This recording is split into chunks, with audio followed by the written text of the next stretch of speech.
Mechanics, what's the most ridiculous car problem a customer described that you laughed at until you saw it yourself? I've been turning wrenches for 15 years at my dad's shop. I thought I'd seen everything. Cars held together with duct tape, engines filled with cooking oil instead of motor oil, tires so bald they looked like racing slicks. But nothing prepared me for Mrs. Rodriguez and her 2003 Honda Civic. She called on a Tuesday morning, hysterical. "My car is screaming," she sobbed into the phone. "Every time I start it, it screams like someone's being murdered." I rolled my eyes and grabbed my appointment book.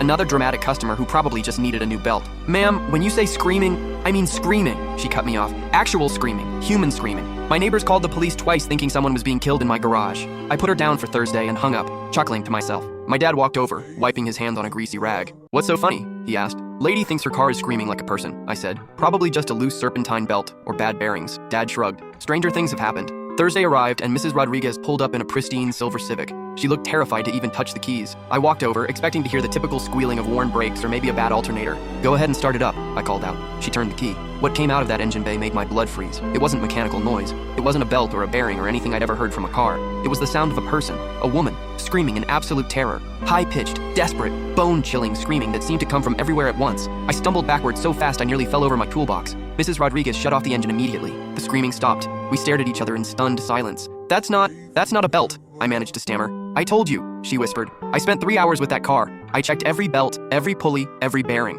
I pulled the air filter, examined the intake, tested the exhaust system. Everything looked perfect, normal. But every time we started that engine, the screaming returned. Always the same voice, always the same terrified wail. My dad came over around noon. 'Let me hear this mystery noise,' he said skeptically. Mrs. Rodriguez reluctantly started the engine again. The screaming filled the garage. Dad's wrench clattered to the floor. He'd gone completely white. 'Turn it off,' he said quietly. 'Turn it off right now.' After she killed the engine, Dad pulled me aside. 28 years I've been doing this," he said, his voice shaky. "I've never heard anything like that." We called my uncle, who'd been a mechanic for 40 years. He drove over with his diagnostic equipment and his decades of experience. When he heard the screaming, he actually crossed himself. "That's not mechanical," he said firmly. "That's something else entirely." By evening, we'd had 6 different mechanics look at the car. Every single one had the same reaction. Complete shock followed by an immediate backing away from the vehicle. The breakthrough came when Mrs. Rodriguez mentioned she'd bought the car from an estate sale. "The previous owner died in it," she said quietly. "Heart attack while driving." Her daughter said she was found still gripping the steering wheel, eyes wide open. My dad and uncle exchanged looks. The next morning, my dad called his friend Father Miguel. I thought he'd lost his mind, but when the priest arrived and heard the screaming, he nodded grimly.